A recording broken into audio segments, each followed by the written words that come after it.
কিছু গল্প হঠাৎ করে শুরু হয় না। অনেক বছরের চেপে রাখা দীর্ঘশ্বাস একদিন শব্দ খুঁজে পায়। যেখানে রক্তের সম্পর্ক প্রশ্নের মুখে দাঁড়ায় আর নীরবতাই সবচেয়ে জোরে কথা বলে, সেখান থেকে আজকের অধ্যায়। হ্যালো বন্ধুরা, আমি রোকসানা আর তোমরা আছো রোকসানাস লাইফ ক্যানভাসের গল্পের আঙিনায়। আজ শুনবো সালমা চৌধুরী লেখা আমৃত্যু ভালোবাসি তোকে উপন্যাসের 51তম পর্ব। চলো আজ শব্দ নয়, অনুভূতির ভাষা শুনি। পর্ব নাম্বার 51। আলী আহমদ খানকে হাসপাতালে নেওয়া হয়েছে। ডাক্তার পরীক্ষা করে জানালেন সিরিয়াস কোনো সমস্যা নেই, অতিরিক্ত উৎকণ্ঠায় প্রেশার বেড়েছে। প্রেশার স্বাভাবিক করার জন্য একটা ইঞ্জেকশন আর স্যালাইন করা হয়েছে। আবির আলী আহমদ খানের বেডের পাশেই বসে আছে। ঘন্টা দুয়েক পর আবিরের আব্বু কিছুটা স্বাভাবিক হয়েছেন। ভোর 4টার দিকে ওনাকে বাসায় আনা হয়েছে। বাসার পরিস্থিতি বেশ শান্ত। আবির আগেই ফোন করে জানিয়েছিল তেমন কোনো সমস্যা নেই। হালিমা খান, আকলিমা খান সোফায় বসে আছেন। মিম আদি ঘুমে। মালেহা খান ঘুমাচ্ছেন। মেঘ ওনার চুলে তেল দিয়ে মাসাজ করে দিচ্ছে। রুমে ঢুকতে গিয়ে সে দৃশ্য দেখে আবিরের ঠোঁটের কোণে হাসি ফুটল। আলী আহমদ খান বিছানায় শুয়ে নিরুদ্যম কণ্ঠে বললেন, আবির, তোমার সাথে আমার কথা আছে। আবির খুব ভালো করে বুঝতে পারছে তার আব্বু কোন বিষয়ে কথা বলতে যাচ্ছেন, কিন্তু এই অবস্থায় কথা বলা একদম ঠিক হবে না। তাড়াতাড়ি ডাক্তারের কাছে নেওয়াতে বড়সড় কোনো সমস্যা হয়নি, আর একটু দেরি হলে হার্ট অ্যাটাক অথবা স্ট্রোক পর্যন্ত হতে পারত। আবির অগ্রসরে জানালো, আপনার এখন ঘুমানো দরকার, কথা পরেও শোনা যাবে। আলী আহমদ খানের ভেতরটা ছটফট করছে, খুব অস্বস্তিতে ভুগছেন। আকুল কণ্ঠে বললেন, খুব গুরুত্বপূর্ণ কথা, শুনো। আবির কিছুটা নিচু হয়ে আলী আহমদ খানের হাতটা শক্ত করে ধরে আব্বুর চোখে চোখ রেখে অক্লিষ্ট কণ্ঠে বলল, আমি বললাম তো শুনবো, কিন্তু এখন না। আপনি ঠান্ডা মাথায় ঘুমান, আমি এখানেই আছি। আপনার যখন ঘুম ভাঙবে আমি তখনই শুনবো। আবির একটা চেয়ার এনে বিছানার পাশে বসে আব্বুর মাথায় হাত বুলিয়ে দিচ্ছে। অন্যদিকে মেঘ বিছানার অপর পাশে বসে বড় আম্মুর মাথায় মাসাজ করে দিচ্ছে। মালেহা খানকে ঘুমের ঔষধ খাওয়ানো হয়েছে, তাই কিছুই টের পাননি। কিছুক্ষণের মধ্যেই আলী আহমদ খান ঘুমিয়ে পড়েছেন। আবির তখনও মাথার কাছেই বসে আছে। আচমকা আবিরের নজর পড়ে মেঘের দিকে। ছোট ছোট দুটো হাত কত সুন্দরভাবে চুলে মাসাজ করে দিচ্ছে। আবিরের দৃষ্টি স্থির হলো। বাবা মায়ের একমাত্র ছেলে হিসেবে বাবা মাকে দেখে রাখার দায়িত্ব আবিরের। আবিরের জীবনসঙ্গী হিসেবে মেঘ নিজেও যত্নের সহিত আবিরের আম্মুকে ঘুম পাড়াচ্ছে। না চাইতেও আবিরের ঠোঁটে হাসি ফুটল। মেঘের দিকে মনোযোগ নেই। বড় আব্বু ঘুমাচ্ছে দেখে সেও আর সেদিকে তাকাচ্ছে না। আবির হাসি আড়াল করে স্লথ গতিতে বলল, তুই ঘুমাতে যা, আমি আছি, সমস্যা নেই। আমার ঘুম পায়নি, ঘুম পেলে না হয় চলে যাব। সকাল হতে চলল, তোর ঘুমানো উচিত। মেঘ ধীরে সুস্থে বলল, ঘুমানো তো আপনারও উচিত। এত রাত পর্যন্ত সোফায় শুয়েছিলেন, রুমে কি আদৌ ঘুমিয়েছেন কিনা কে জানে। আপনার চোখ লাল হয়ে আছে, স্পষ্ট বুঝে যাচ্ছে ঘুম প্রয়োজন। কই, আপনি তো ঘুমাতে যাচ্ছেন না। আবির নীরবে হেসে সাবলীল ভঙ্গিতে বলল, বাহ, এত সূক্ষ্ম নজরদারি কবে থেকে শুরু করলি? মেঘ বিড়বিড় করে বলল, আপনি দেশে ফেরার পর থেকেই। আবিরের ফোন ভাইব্রেট হচ্ছে। পকেট থেকে ফোন বের করতেই দেখলো ফুপি কল দিচ্ছে। আবির যে উঠতে যাবে খেয়াল হলো আলী আহমদ খান আবিরের হাত ধরে রেখেছেন। আবির হাতের দিকে তাকালো। আব্বুর হাত ছাড়িয়ে বের হওয়ার সাধ্যই তার নেই। তাই মেঘের দিকে ফোন এগিয়ে দিয়ে তপ্তস্বরে বলল, সাবধানে কথা বলিস। মেঘ ফোন হাতে নিতেই স্ক্রিনে ফুপ্পি লেখা দেখে তড়িঘড়ি করে বিছানা থেকে নেমে রুম থেকে বেরিয়ে গেল। আবিরের আব্বুকে হাসপাতালে নেওয়ার সময় আবিরের ফুপ্পি আবিরকে কল দিয়েছিলেন, কিন্তু আবির রিসিভ করতে পারেনি। হাসপাতালে যাওয়ার পর তানভীরকে কল দেয়। তানভীর আব্বু কাকামনির আড়লে গিয়ে শুধু জানিয়েছিল বড় আব্বু অসুস্থ, হাসপাতালে আনা হয়েছে। এরপর আর কথা হয়নি। তানভীর বাসায় এসে ফোন চার্জে দিয়ে শুয়েই ঘুমিয়ে পড়েছে। মেঘ ফোন রুমে ফেলে নিচে আসছিল, আর রুমে যায়নি। অবশেষে বাধ্য হয়েই আবিরকে কল দিয়েছেন। মেঘ রুম থেকে বের হতে হতে কল রিসিভ করলো। ফুপি আর্তনাদ করে বললেন, ভাইজান এখন কেমন আছে বাবা? মেঘ নরম স্বরে বলল, বড় আব্বু মোটামুটি সুস্থ আছেন, বাসায় নিয়ে আসে, এখন ঘুমাচ্ছেন, তুমি টেনশন করো না ফুপি। মেঘ, হ্যাঁ ফুপি, আবির কোথায়? আবির ভাই বড় আব্বুর কাছে বসে আছে, তাই আমাকে ফোন দিয়েছেন। বাসায় সবাই ঠিক আছে তো? আলহামদুলিল্লাহ ঠিক আছেন। বড় আব্বু বাসায় আসার পর সবাই বড় আব্বুকে দেখে ঘুমাতে গেছেন। তোর আব্বু কেমন আছে? আব্বুর কথা কি বলবো, সেই যে চুপ করেছেন, এখন পর্যন্ত কারোর সাথে কথা বলছেন না, আম্মুর সঙ্গেও কথা বলছেন না। তুমি চিন্তা করো না ফুপি, নিজের যত্ন নিও, এখন ঘুমিয়ে পড়ো। আচ্ছা, তোরাও সাবধানে থাকিস, সম্ভব হলে আবিরের একটু যত্ন নিস, ছেলেটা মাত্রাতিরিক্ত দুশ্চিন্তা করে। আমার কথা শুনবে নাকি? এক ধমক দিয়ে 10 হাত দূরে ফেলে দিবে। মাহমুদা খান মৃদু হেসে বললেন, তুই বুঝিয়ে বলিস। আচ্ছা বলবো নে, এখন রাখছি, আল্লাহ হাফেজ। আল্লাহ হাফেজ। মেয়ে কথা শেষ করে আবিরের কাছে ফোন নিয়ে গেল।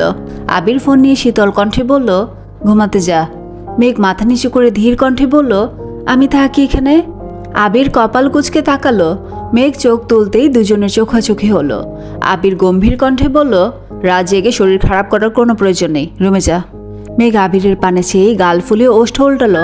বড় আব্বু বড় আম্মুকে রেখে যেতে ইচ্ছে করছে না, চোখে ঘুমও নেই। তাছাড়া এখানে থাকলে আবির ভাইয়ের কাছাকাছি থাকতে পারত। অভিমান জমেছে মনের কোণে। আবির কণ্ঠ দ্বিগুণ ভারী করে বলল, কথা বললে একটু মানিস প্লিজ। মেঘ আর কিছু বলল না। আবির ভাইয়ের শান্ত অথচ শক্ত কণ্ঠের কথাতে আবেগ, অনুভূতি, তীব্র অধিকারবোধ লুকিয়ে আছে তা বুঝতে পেরেই মেঘ চুপচাপ রুমে চলে গেছে। হাত মুখ ধুয়ে অজু করে নামাজ পড়ে একেবারে শুয়েছে, কিন্তু চোখে বিন্দুমাত্র ঘুম নেই। গতকালকের ঘটনাগুলো বারবার মাথায় ঘুরছে। গোমরামুখ আবির ভাইয়ের পরিবর্তনটা আজ মেঘের মনে বারবার খোঁচে দিচ্ছে।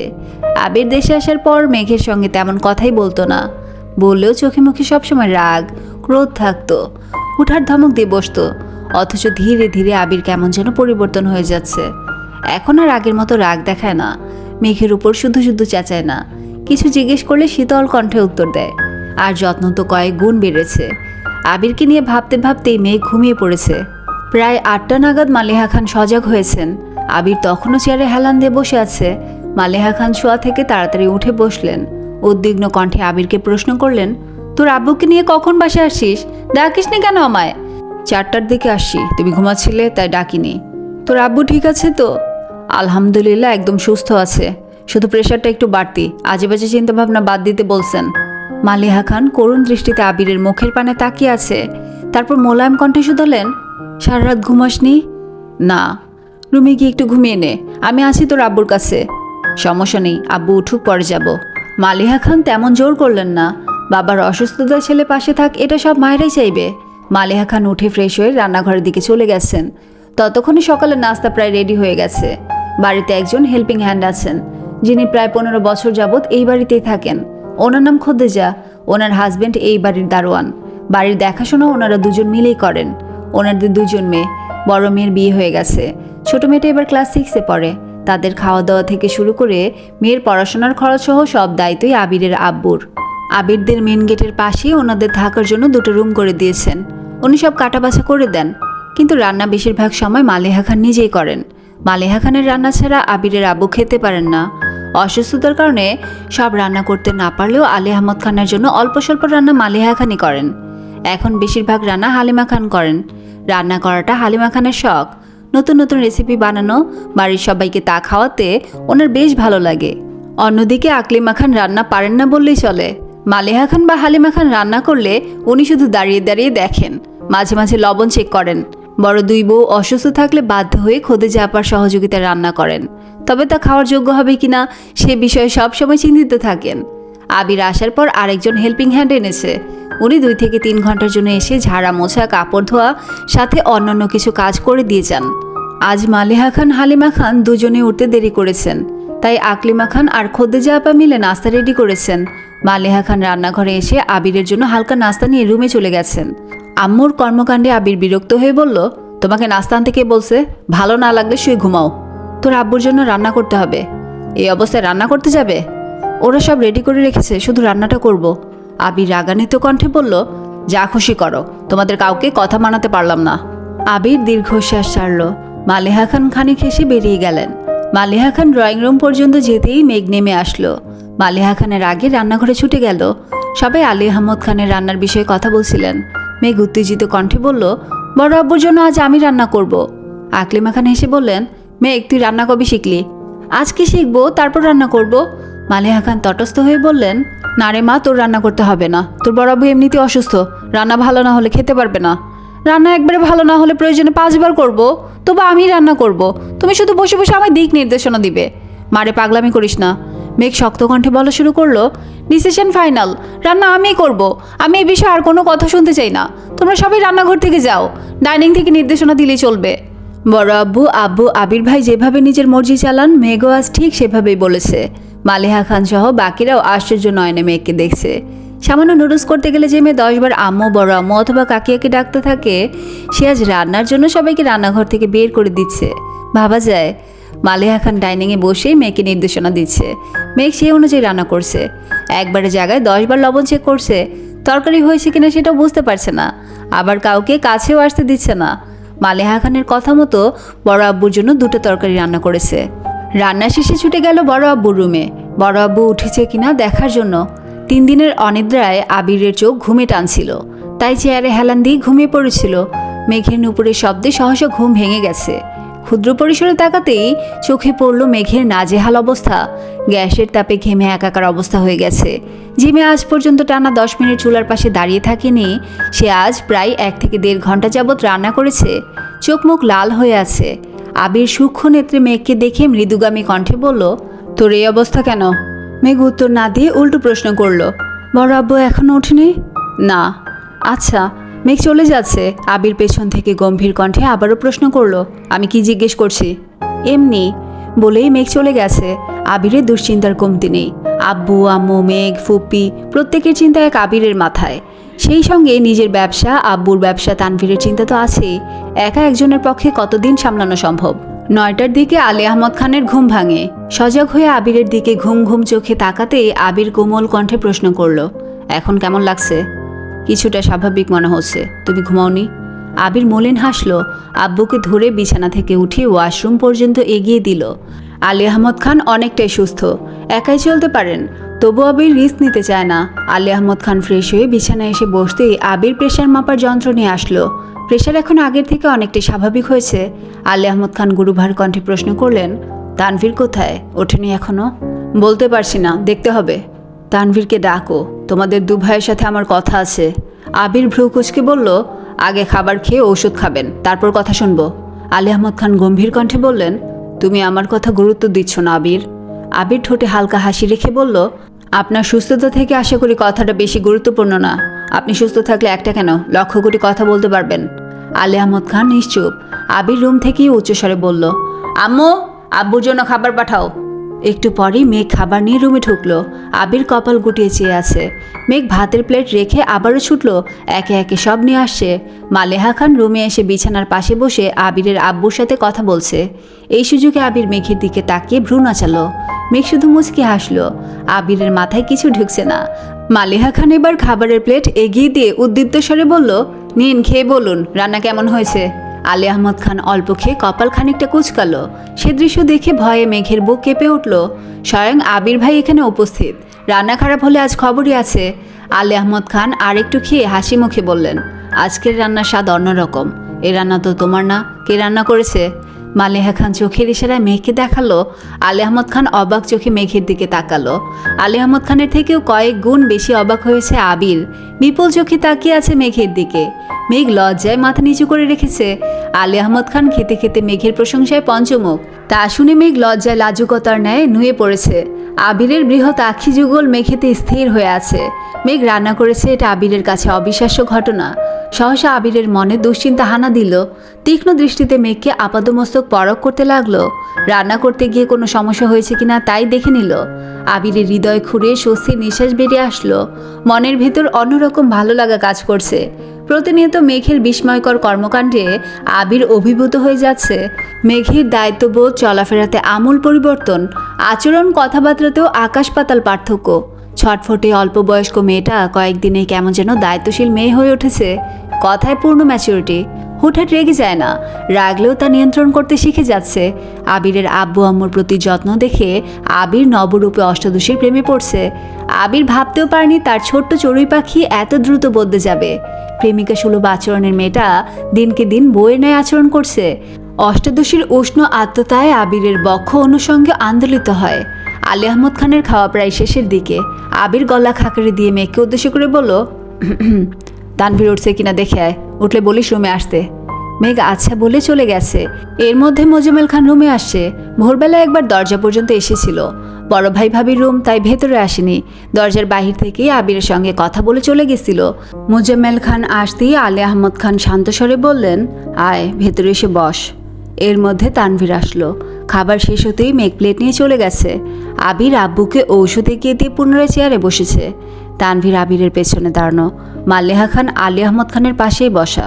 মোজাম্মেল খান বিছানা থেকে কিছুটা দূরে চেয়ার নিয়ে বসেছেন। মেঘ দরজায় এসে দাঁড়িয়েছে। পরিবেশ কেমন যেন স্তব্ধ। আলী আহমদ খান হঠাৎই দীর্ঘশ্বাস ছেড়ে তপ্ত স্বরে জিজ্ঞেস করলেন, গতকাল রমনা পার্কে মহিলাকে দেখেছিলে তোমরা? আবির তানভীর দুজনে একসঙ্গে উপর নিচ মাথা নাড়ালো। আবির মৃদুস্বরে বলল, জি। আলী আহমদ খান ঢোক গিলে অনুজ্ঞ স্বরে বললেন, উনি তোমাদের ফুপ্পি হয়, আমাদের একমাত্র বোন। আবির আর তানভীর দুজনেই নিরুদ্বেগ, কেউ কোনো কথা বলছে না। দরজার পাশে মেঘ ও নিশ্চুপ দাঁড়িয়ে আছে। আলী আহমদ খান একে একে সম্পূর্ণ ঘটনা খুলে বললেন। তানভীর আবির আগে ফুপ্পির দিক থেকে ফুপ্পির সব ঘটনা শুনেছে, আর আজ আলী আহমদ খানের মুখ থেকে সব শুনেছে। তারা আগে থেকেই ঘটনা জানে এরকম কোনো রিয়াকশানই দেখায়নি, আবার কোনো প্রকার এক্সাইটমেন্টও প্রকাশ করেনি। আলী আহমদ খান ও মোজাম্মেল খান বোনের প্রতি নিজের আবেগ অনুভূতি প্রকাশ করেছে। আলী আহমদ খান সবশেষে একটা কথাই বলেছেন, এই খান বাড়ি আমার অক্লান্ত পরিশ্রমে গড়ে উঠেছে। সে শুধু আমার বোনকে নেয়নি, আমার পরিবারের সুখ শান্তি কেড়ে নিয়েছে।